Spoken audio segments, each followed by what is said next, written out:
الحمد لله نحمده ونستعينه ونستغفره ونؤمن به ونتوكل عليه ونعوذ بالله من شرور أنفسنا ومن سيئات أعمالنا من يهده الله فلا مضل له ومن يضلله فلا هادي له ونشهد أن لا إله إلا الله وحده لا شريك له ونشهد أن سيدنا ونبينا ومولانا محمدا عبده ورسوله أرسله بالحق بشيرا ونذيرا وداعيا إلى الله بإذنه وسراجا منيرا أما بعد فأعوذ بالله من الشيطان الرجيم بسم الله الرحمن الرحيم إن الصلاة تنهى عن الفحشاء والمنكر ولذكر الله أكبر وقال الله تبارك وتعالى واركعوا مع الراكعين قال رسول الله صلى الله عليه وسلم الصلاة معراج المؤمنين أو كما قال عليه الصلاة والسلام صدق الله العظيم وصدق رسوله النبي الكريم ونحن على ذلك لمن الشاهدين والشاكرين والحمد لله رب العالمين.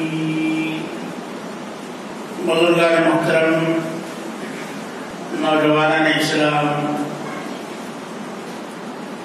اور عزیز طلبہ، اللہ تعالیٰ نے انسان کو اپنی عبادت اور اپنی اطاعت کے لیے پیدا فرمایا، اور یہی وجہ ہے کہ بنی نوع انسانی کے علاوہ یعنی جن و انس کے علاوہ یہ دو مخلوقات ایسی ہیں جن کو اللہ نے مکلف بنایا، یعنی شریعت کا تابعدار بنایا۔ اگر یہ شریعت سے روگردانی کرتے ہیں تو اللہ تعالیٰ ناراض ہو جاتے ہیں، اور قرآن کریم میں اللہ نے صاف فرمایا وَمَا خَلَقْتُ الْجِنَّ وَالْإِنسَ إِلَّا لِيَعْبُدُونِ، ہم نے تمام انسانوں کو اور تمام جنات کو صرف اور صرف اپنی عبادت اور اپنی فرما برداری کے لیے پیدا کیا ہے۔ ظاہر ہے کہ ایک مالک اپنے غلام سے وہی کام لے سکتا ہے جو اس کی مرضی ہے، اور غلام اگر نافرمانی کرتا ہے تو وہ باغی کہلاتا ہے۔ اللہ رب العزت نے انسان کو زندگی دی اور زندگی کے تمام وسائل اور نعمتوں سے سرفراز فرمایا۔ آپ غور کیجیے کون سی ایسی چیز ہے جو انسان یا آدمی اپنی صلاحیت سے پیدا کرتا ہے؟ کوئی چیز نہیں۔ آنکھوں کی روشنی دیکھ لیجیے، کانوں کا سننا دیکھ لیجیے، زبان کا بولنا دیکھ لیجیے، اور لقمہ نگلنا اور پانی کا پینا دیکھ لیجیے، اور اس کے بعد پیشاب آتا ہے، موشن آتا ہے، اس کو دیکھ لیجیے۔ انسان اپنے پاؤں سے چلتا ہے، اس کو دیکھ لیجیے۔ یہ ایک ایسی مشین ہے جو اللہ نے اپنے دست قدرت سے بنائی ہے کہ انسان کا اس میں اپنا کوئی کمال نہیں ہے۔ خدا کا خاصہ آنکھ میں اگر کوئی بگاڑ پیدا ہو جائے تو ہزاروں روپے خرچ ہوتے، کان کا پردہ پڑ جائے تو دوبارہ ایسا نہیں بن سکتا، اور اگر ہارٹ آ جائے خدا نہ خاصہ تو دل کی وجناٹی اس کی اصلیت ختم ہو جاتی ہے۔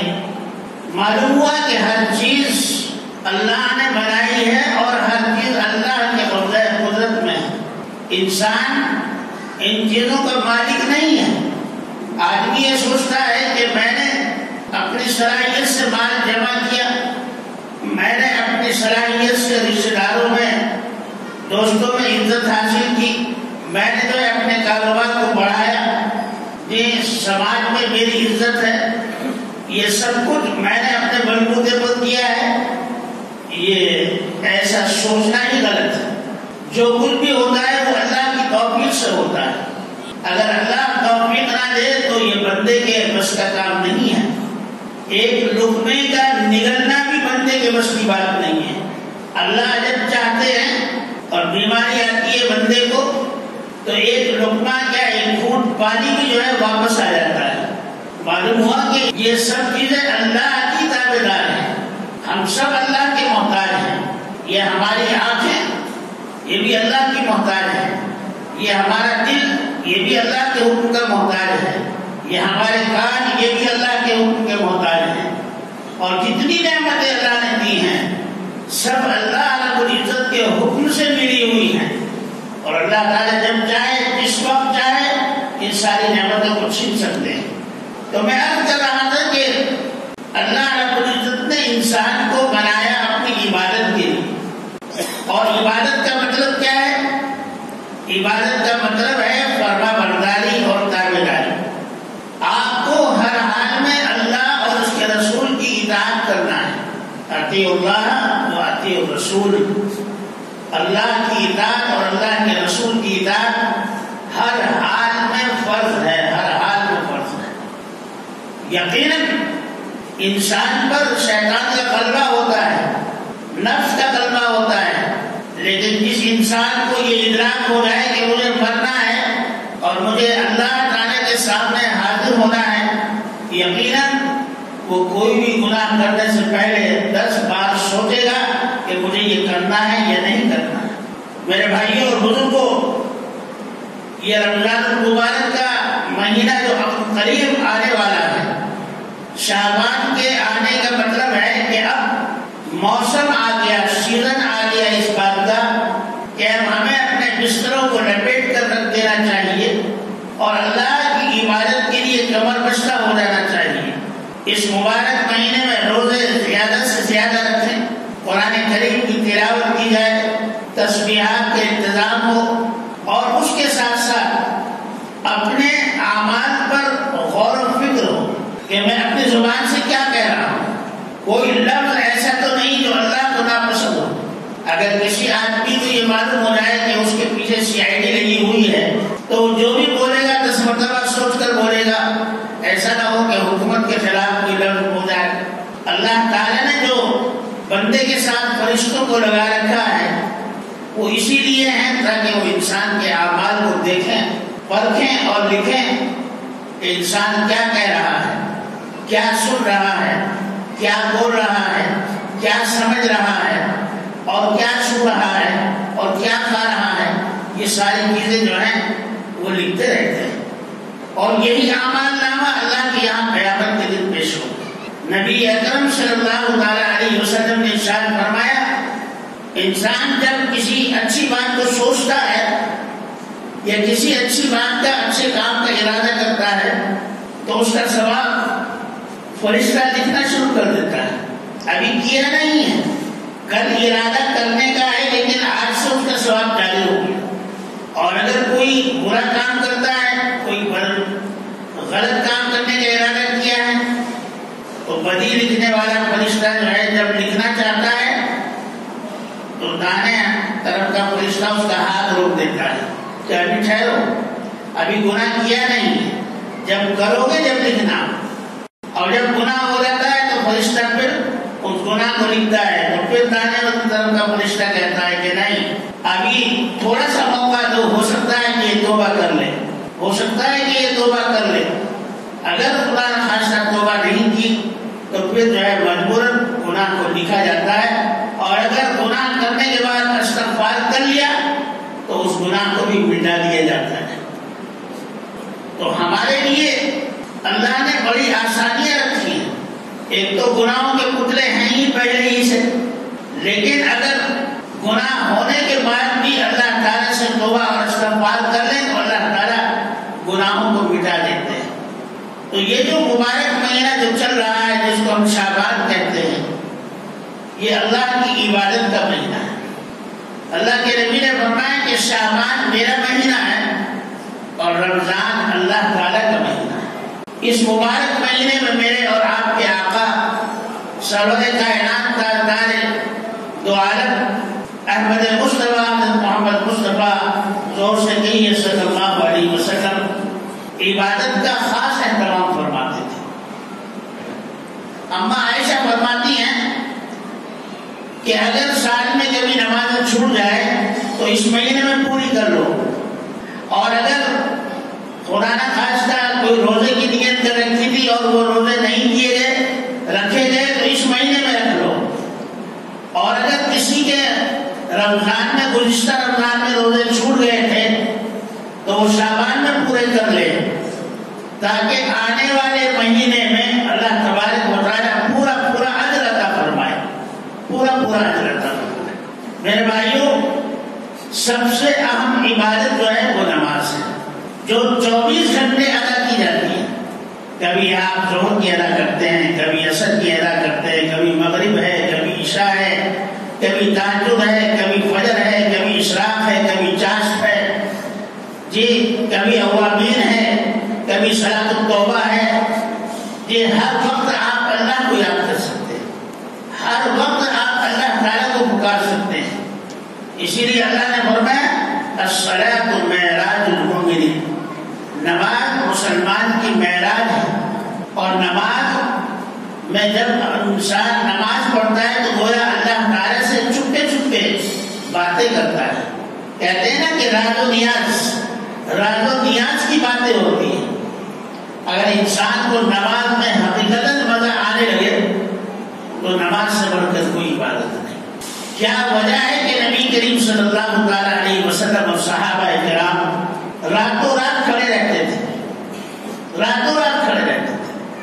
پاؤں میں آپلے پڑ جاتے تھے، ایڑیاں پھٹ جاتی تھی، پھوٹ جاتی تھی، ان میں پانی بہنے لگتا تھا، لیکن نماز میں جو مزہ آتا تھا، نماز میں جو آرام اور سکون اور راحت ملتی تھی وہ کسی اور چیز میں نہیں۔ حضرت ام سلمہ رضی اللہ تعالی عنہا جو ہماری ام المؤمنین ہیں، تمام مسلمانوں کی ماں ہیں، وہ فرماتی ہیں کہ جب میں آقا کے پیچھے نماز پڑھتی ہوں تو مجھے ایسا لگتا ہے کہ میں ساری کائنات سے بے نیاز ہو گئی اور مجھے دنیا اور مافیا کا کچھ پتہ نہیں چلتا۔ حضرت علی کرم اللہ وجہ کا واقعہ آپ نے بہت ساری مرتبہ سنا ہوگا کہ جب میں آپ کی رات میں تیر گھس گیا، اب نکالتے تھے تو تکلیف ہوتی تھی، لوگوں نے خاموشی کے ساتھ ارادہ کیا بات چیت کرنے کے جب نماز پڑھیں گے جب نکالیں گے۔ اللہ کیا نماز سن لو، اب نیت باندھی حضرت نے اور لوگ قریب آئے اور تیر نکال دیا۔ نماز سے فارغ ہوئے تو دیکھا لوگ چاروں طرف جمع ہیں، فرمایا ایسا لگتا ہے تم تیر نکالنے کے لیے آئے تھے۔ کہا کہ حضرت کو تو نکال بھی دیا، یعنی پتہ ہی نہیں چلا، اپنے آپ میں کھو جاتے تھے، اپنے آپ کو مٹا دیا کرتے تھے۔ اللہ اکبر کا مطلب کیا ہے؟ اے اللہ آپ بھی بڑے ہیں اور دنیا کی ساری چیزیں میں نے اپنے پیچھے ڈال دی ہیں، اب ان کی کوئی اہمیت نہیں ہے، اب آپ ہیں اور میں ہوں۔ نیت باندھ لی ہے، یعنی انسان کو اتنا انہماک ہونا چاہیے کہ انسان حقیقت میں اللہ کو یاد کرنے والا بن جائے، ساری دنیا اور دنیا کی کائنات کو بھول جائے۔ نماز ایک ایسی اہم ترین چیز ہے۔ حضرت خواجہ باقی باللہ رحمۃ اللہ علیہ ہمارے بزرگوں میں سے ہوئے ہیں، ان سے ایک صاحب نے آ کر کہا مجھے ایسی نماز پڑھاؤ جیسی صحابہ پڑھتے تھے۔ میرے بھائیوں، خدا کی قسم ہماری نمازیں تو نقل ہیں، اور وہ نقل بھی ایسی ہیں کہ جیسے آپ نے کولر دیکھے ہوں گے، پھل آتا ہے کولر، اس میں بہت سارے گھرگے ہوتے ہیں، ویسی ہماری نماز ہے اور نمازوں کے اندر خیالات ہی خیالات ہیں، لیکن اللہ رب العزت اس نماز کو بھی قبول فرماتے ہیں۔ خواجہ باقی باللہ رحمۃ اللہ علیہ نے فرمایا ٹھیک ہے تم عشاء کی نماز پڑھ کر آ جانا۔ اب وہ صاحب آ گئے تو حضرت نے اپنے برابر میں مسلح پر کھڑا کیا اور نیت باندھی اور نماز پڑھتے رہے، تلاوت کرتے رہے، یہاں تک کہ صبح کی آذان ہو گئی۔ تو پھر بعد میں حضرت نے جلدی جلدی نماز پوری کی۔ اس شخص سے لوگوں نے پوچھا کہ اتنی رات تک تم نے کیسے عبادت کی؟ تو اس نے کہا کہ مجھے تو پتہ ہی نہیں کہ رات کیسے گزری، مجھے نہیں معلوم، میں تو حضرت کے برابر میں کھڑا ہوا اور اس کے بعد میرا وقت کیسے گزرا مجھے معلوم نہیں۔ یہ تو عشق خداوندی کی بات ہے، کتاب عشق میں لکھی ہیں کچھ اور ہی باتیں۔ اے عشق کے پروانے، اے عشق کے دیوانے، ہم بھی تو سنیں آخر کیا ہے تیرے افسانے۔ جب عشق ہو رہا ہے اللہ تعالیٰ سے تو عبادت آسان ہو جاتی ہے۔ یہ جو ہم کتابوں میں پڑھتے ہیں اور اپنے بزرگوں سے سنتے ہیں کہ صاحب ایک رات میں 200 رکعت نفل نماز، ایک رات میں 300 رکعت نفل نماز، ایک رات میں 400 رکعت نماز، آج تو لوگ اس بات کا یقین بھی نہیں کرتے کہ اتنے رکعت آدمی پڑھ سکتا ہے۔ فضائل اعمال لکھنے والے حضرت شیخ زکریا صاحب رحمۃ اللہ علیہ جب ہندوستان میں تھے اور میں حضرت کی خدمت میں اس وقت حاضر تھا، تو مغرب کی نماز کے بعد حضرت عشاء کی آذان تک 8 پارے پڑھا کرتے تھے، 8 جز حضرت خود پڑھا کرتے تھے۔ یعنی اتنی جلدی کہ ابھی عشاء مغرب کی اذان ہوئی، پھر اوامر پڑھی، اس کے بعد پھر قرآن کی تلاوت شروع کی تو معلوم ہوا کہ آذان پر 8 پارے مکمل ہو گئے۔ میرے بھائیوں، چونکہ ہمارا شغل نہیں ہے، ہمارا جو ہے جو سارا دھیان ہے وہ سب اپنے آپ پر دھیان ہے، اپنے کاروبار پر دھیان ہے، اپنے فیملی پر، اپنے دنیاوی حالات پر دھیان ہے، لیکن دینی معاملات پر دھیان نہیں ہے۔ اور اللہ تعالیٰ فرماتے ہیں کہ الصلاۃ معراج المؤمنین، نماز جو ہے مومنین کی معراج ہے۔ حضرت حفصہ رضی اللہ تعالی عنہ، حضرت ام المؤمنین حضرت حفصہ رضی اللہ تعالی عنہ، جو حضرت عمر فاروق کی بیٹی ہیں اور نبی کریم صلی اللہ علیہ وسلم کی زوجہ محترمہ اور ہماری اور آپ کی ماں ہیں، ایک مرتبہ ان صلی اللہ علیہ وسلم نماز پڑھ رہے تھے تو آپ کے پیچھے کھڑی ہو گئی کہ میں بھی وضو کے ساتھ نماز پڑھوں گی۔ اب جب حضور قرات کر کے رکوع میں گئے تو اتنا لمبا رکوع ہوا کہ بہت لمبا رکوع۔ جب نماز سے فارغ ہوئے تو حضرت حفصہ نے کہا یا رسول اللہ صلی اللہ علیہ وسلم، اتنا لمبا رکوع آپ نے کر دیا کہ مجھے یہ خدشہ ہو گیا کہ میری ناک سے نصیر چھوٹ جائے گی، تو میں نے اپنی ناک کو پکڑ لیا۔ حالانکہ ناک سے خون آنے نہیں آیا، لیکن ان کو محسوس ہوا کہ میرے ناک سے خون آ رہا ہے۔ یعنی اتنا لمبا رکوع کرتے تھے، اتنا لمبا سجدہ کرتے تھے، کی طرح ہوتی ہے، ادھر سے آئے ادھر ختم بس۔ اور نماز میں جب مزہ آتا ہے تو پھر نماز ہوتی ہے۔ مسجد تو بنا دی شبر میں ایمان کی حرارت والوں نے، پر من اپنا پرانا پاپی ہے، برسوں میں نمازی بن نہ سکا۔ حضرت خواجہ قطب الدین بختیار کاکی فرماتے ہیں جب بیمار تھے تو لوگوں کو اٹھاتے، کہا کہ تم حضرت نماز پڑھو، اٹھو، تو فرماتے کہ ہاں نماز کو پڑھنا ہے۔ نماز ہی تو ایک ایسا راستہ ہے جو اللہ تعالیٰ سے ملاتا ہے، جو اللہ تعالیٰ سے ملاقات کراتا ہے۔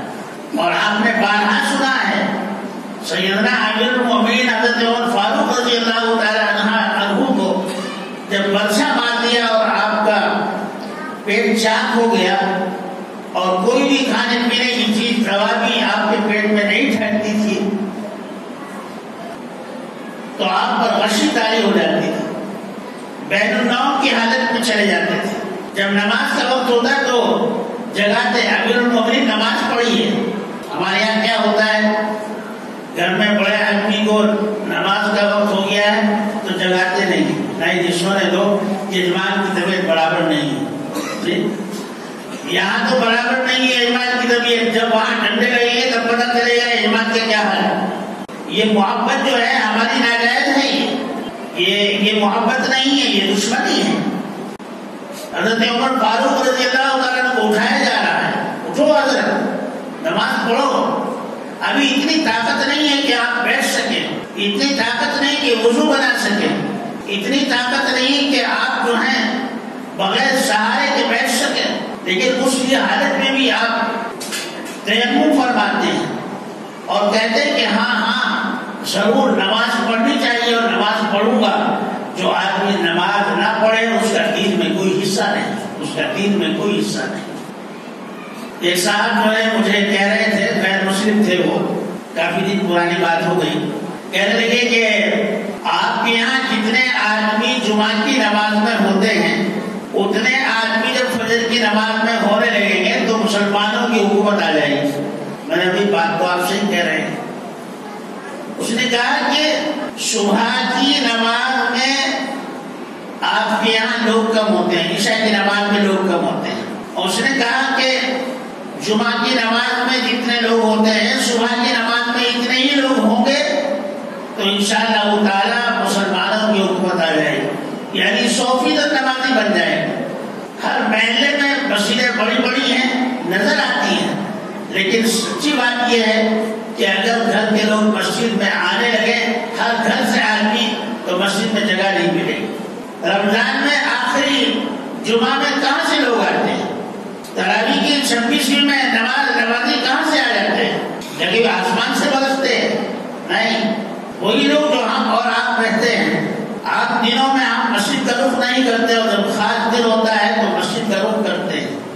اور نبی کریم صلی اللہ تعالیٰ علیہ وسلم کے دور میں جو منافق ہوتے تھے وہ بھی نماز چھوڑنے کی ہمت نہیں کر پاتے تھے، باقاعدہ مسجد کو آتے تھے۔ اور آج عالم یہ ہے کہ ہم لوگ مسجد کی طرف اپنی مرضی سے آتے ہیں، اپنی مرضی سے نہیں آتے۔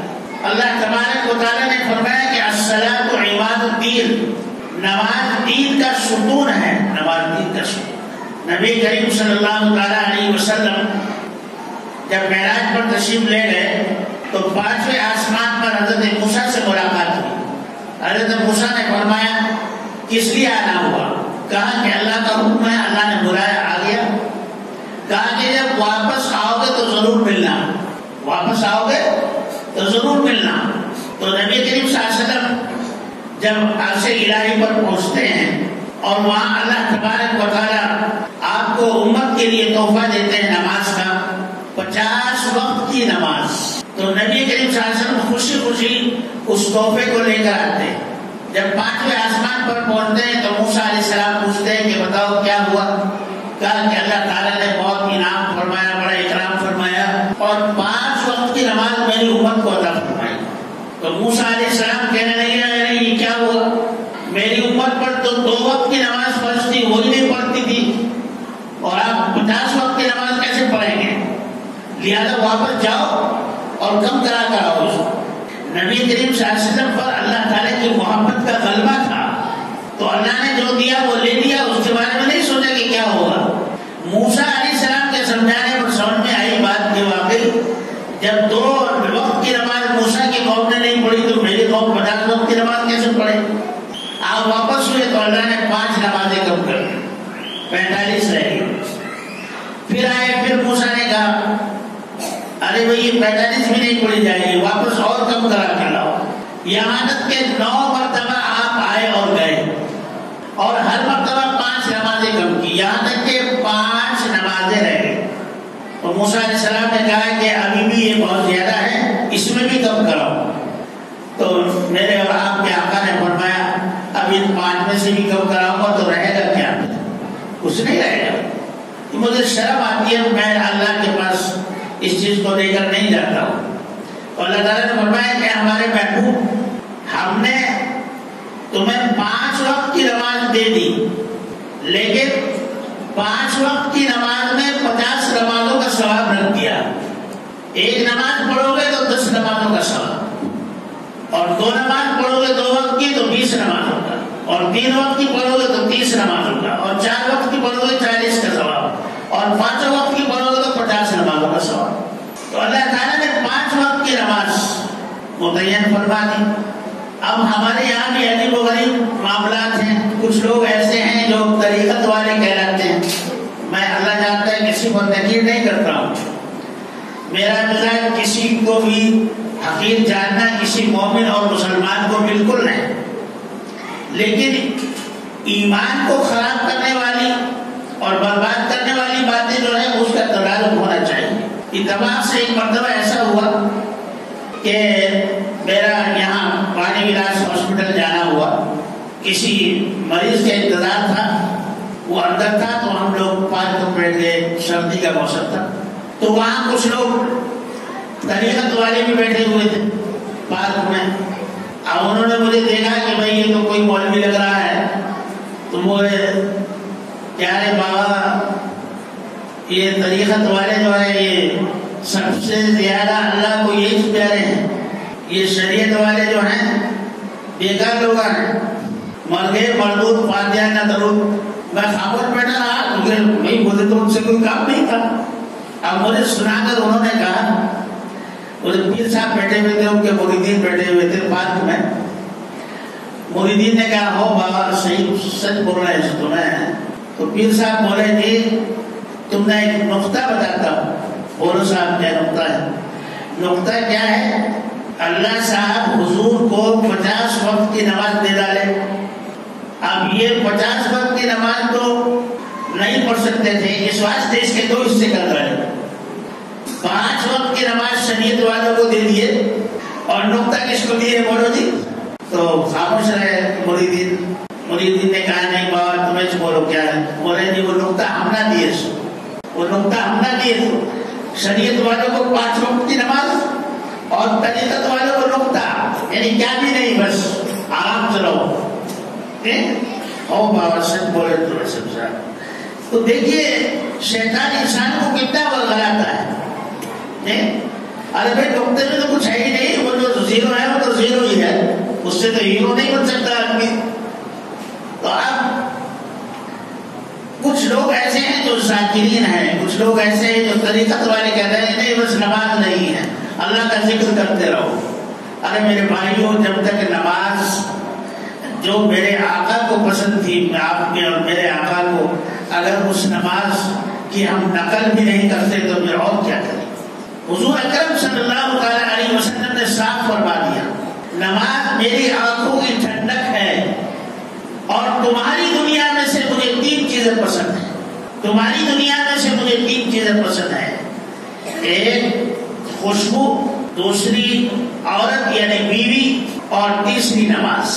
3 چیزیں نبی کریم صلی اللہ علیہ وسلم کو مرغوب۔ اللہ تبارک و تعالیٰ یہاں زمین پر رہتے ہوئے بھی حضرت جبرائیل کو کہہ سکتے تھے کہ جاؤ یہ 50 نمازوں کا تحفہ لے کر چلے جاؤ جیسے قرآن آیا ہے، لیکن کیا وجہ ہے کہ آپ کو وہاں بلایا، عرش الہی پر آپ کے قدم مبارک رکھے گئے، اور ایسے نہیں آپ کی جوتیوں سمیت آپ کو بلایا گیا۔ جب میرے اور آپ کے آقا نے جوتے نکالنے چاہے، نالے نکالنے چاہیے، تو اللہ نے فرمایا کہ نہیں میرے محبوب تم اپنی جوتیوں سمیت آؤ عرش الہی۔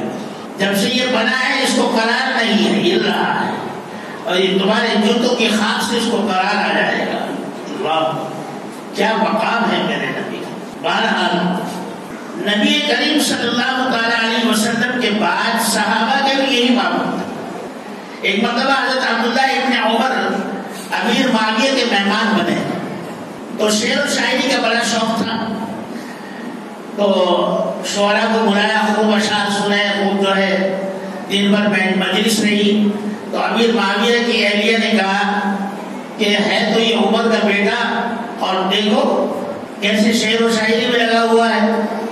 جب رات ہوئی تو امیر معاویہ کی بیوی کی آنکھ کھلی، دیکھا کہ کہیں سے قرآن کی آواز آ رہی ہے۔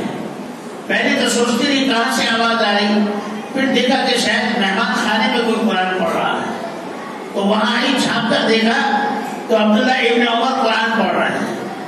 تو اپنے شوہر کو کہا کہ دیکھو اٹھو، عبداللہ ابن عمر کتنا بہترین قرآن پڑھ رہے ہیں۔ تو امیر معاویہ نے کہا کہ تم عبداللہ کو نہیں جانتی ہو، یہ ساری رات قرآن پڑھتے ہیں، اور ایک قرآن روزانہ ختم کرتے ہیں نماز میں۔ ہم جو ہے اولیاء کرام کا نام سنتے ہیں، خواجہ نظام الدین اولیاء محبوب الہی رحمۃ اللہ علیہ کا نام آپ نے بارہا سنا ہوگا، دہلی میں آپ کی درگاہ ہے۔ نظام الدین اولیاء محبوب الہی کے تعلق سے لکھا ہے کہ حضرت نظام الدین محبوب الہی 3 قرآن روزانہ ختم کرتے تھے. 3 قرآن. ہمیں تو سن کر بھی تعجب ہوتا ہے کہ یہ کیسے ہو سکتا ہے. اور جب آپ بوڑھے ہو گئے اور زیادہ کمزوری آ گئی تو 2 قرآن پڑھتے تھے, اور زیادہ کمزوری آ گئی تو پھر صرف رات میں 1 قرآن پورا کیا کرتے تھے, نفل نماز. بھائیو, ہمارے یہاں تو ایسی حالت ہے کہ ہم جو ہے یہ چاہتے ہیں کہ چھوٹی چھوٹی سورت امام صاحب پڑھیں, اور اگر بڑی بڑی سورت امام صاحب نے پڑھ دی تو اس پر بھی اعتراض. ہر زمانے میں ہر قسم کے آدمی ہوئے ہیں. حضور کے زمانے میں جو تھے ایک صحابی تھے, ان کا نام تھا صفوان. اتفاق سے وہ حضور کی مجلس میں بیٹھے ہوئے تھے, تو ان کی بیوی آئی اور انہوں نے کہا کہ صفوان جو ہے مجھے لمبی لمبی نمازیں نہیں پڑھنے دیتے, اور مجھے مانتے ہیں کہ اتنی لمبی نماز کیوں پڑھ رہی ہے. پھر دوسری شکایت کی کہ روزہ نہیں رکھنے دیتے, زبردستی روزہ کھلوا دیتے, نفل روزہ. اور ایک شکایت اور کی انہوں نے, اس وقت میرے ذہن میں نہیں آ رہا ہے. تو حضرت صلی اللہ علیہ وسلم نے فرمایا کہ صفوان یہ کیا حرکت ہے تمہاری. ہاں, تیسری یہ شکایت کی کہ دن چڑھے اٹھتے جب سورج خوب نکل جاتا ہے. حضور کے صحابی ہیں, معمولی آدمی نہیں, صحابی ہیں, ان کی بیوی شکایت کر رہی ہے. تو حضور نے فرمایا صفوان تم لمبی نماز پر کیوں ٹوکتے ہو.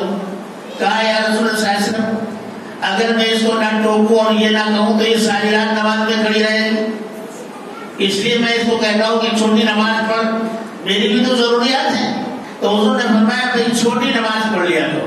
پھر کہا کہ روزے پر کیوں مانتے ہو, روزہ کیوں نہیں رکھنے دیتے ہو. کہا یا رسول اللہ صلی اللہ علیہ وسلم جب روزہ رکھنے پر آتی ہے تو مہینوں رکھتی رہتی ہے, ایک دن بھی قضا نہیں کرتی, نفل روزے. تو صفوان نے کہا کہ میری خواہشات ہوتی ہیں, کچھ جب یہ روزے پر روزہ رکھیں گی تو میں کہاں جاؤں گا, میری نفسانی خواہشات بھی ہیں. اور تیسری بات حضور نے پوچھا کہ اچھا دن چڑھے کے اور سوتے ہو.